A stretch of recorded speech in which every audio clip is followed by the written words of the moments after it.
Son Excellence, Monsieur le Président de la République de Madagascar, Monsieur le Président du Sénat, Monsieur le Premier ministre, chef du gouvernement et ministre de l'Intérieur et de décentralisation, Mesdames et Messieurs les ministres, membres du gouvernement ici présents, Monsieur le chef de région Analamang, Son Excellence, Monsieur l'ambassadeur de la République fédérale d'Allemagne, Excellences, Mesdames et Messieurs les membres du corps diplomatique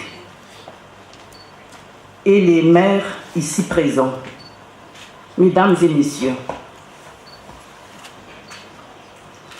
Tout d'abord, en tant que maire de la capitale, je souhaite la bienvenue à tous les participants, en particulier aux membres des délégations étrangères qui sont venus spécialement pour ce colloque et nous fait ainsi l'honneur de leur présence. Le thème de ce colloque, les finances locales dans les pays d'Afrique subsaharienne, me tient à cœur, car je suis persuadée que l'amélioration de la situation financière des collectivités territoriales décentralisées constitue l'une des meilleures solutions pour promouvoir le développement économique et social. Il convient cependant de noter que la plupart des collectivités à Madagascar connaissent des problèmes liés à la limitation des moyens financiers et matériels et n'arrivent pas à faire des investissements pour répondre aux besoins réels et aux attentes légitimes de la population. À titre d'exemple, la commune urbaine d'Antananarive, en dépit de son statut particulier, en tant que capitale de Madagascar, n'a reçu aucune subvention de l'État depuis ma prise de fonction au mois d'octobre 2015, alors que ces subventions étaient déjà inscrites dans les lois des finances 2015 et 2016. Dans la majorité des communes d'Afrique, si 16% des recettes publiques vont directement aux communes ou collectivités décentralisées, à Madagascar, ce chiffre n'est que de 3% tout au plus. La situation financière des communes de Madagascar est donc très en dessous de celle des autres communes d'Afrique. En outre, on peut dire que les communes à Madagascar ne disposent pas d'une autonomie financière. En effet, les ressources financières des collectivités sont déjà limitativement fixées, car l'actuelle loi relative aux collectivités et même leurs taux et montants sont également déterminés par la loi des finances à l'insu des élus locaux. Par ailleurs, les collectivités à Madagascar n'ont pas de pouvoir de création fiscale et ne peuvent pas recevoir des financements directs à leurs partenaires financiers étrangers et nationaux, malgré l'aval de leurs organes délibérants. Excellences, Mesdames et Messieurs, ce colloque revêt une importance particulière, en ce sens qu'il permet à tous les participants, d'échanger des expériences et les bonnes pratiques des différents pays en matière de finances locales. Permettez-moi de saisir cette occasion pour partager quelques points avec vous.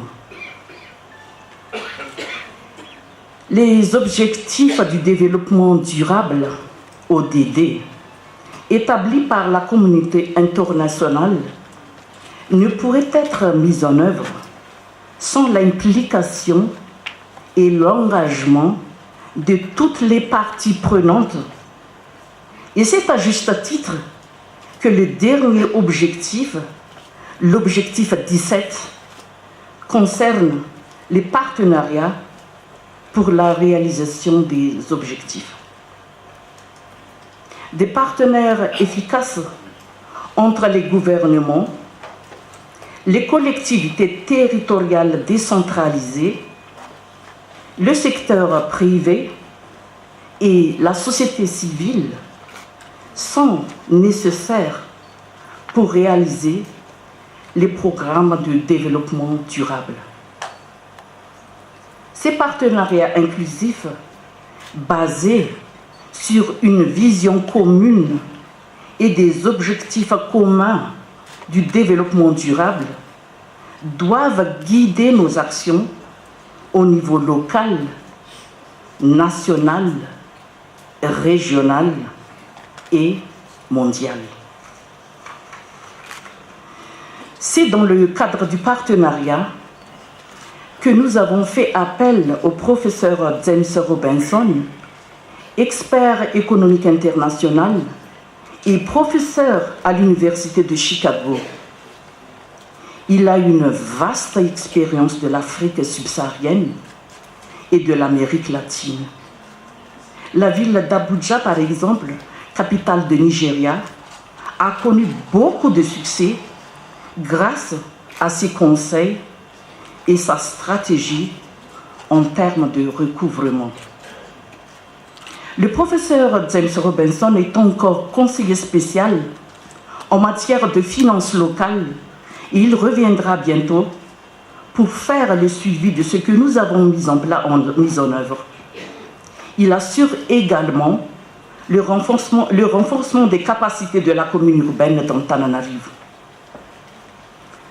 Toujours à propos de partenariat, permettez-moi de rappeler ici la déclaration de Montréal, publiée à l'issue de la réunion des maires et représentants des villes et agglomérations métropolitaines et de tous les continents réunis à Montréal du 19-22 juin 2017, dans le cadre de la 12e Congrès Métropoli, l'Association mondiale des grandes métropoles et de la 37e Assemblée générale de l'Association internationale des maires francophones, AIMF.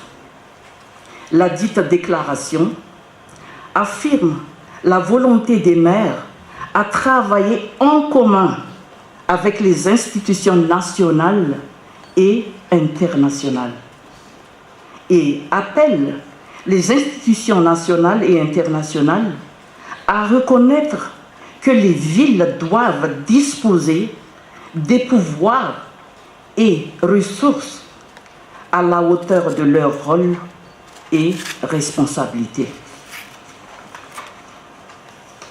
Par ailleurs, au cours des débats et du plaidoyer que nous avons présenté lors du Congrès mondial de Métropolis et de l'Assemblée générale de l'AIMF à Montréal, au mois de juin de cette année, nous avons insisté sur l'importance d'avoir des partenaires stratégiques et les avantages du pouvoir approcher directement les banques pour financer les projets de développement par le biais d'emprunts.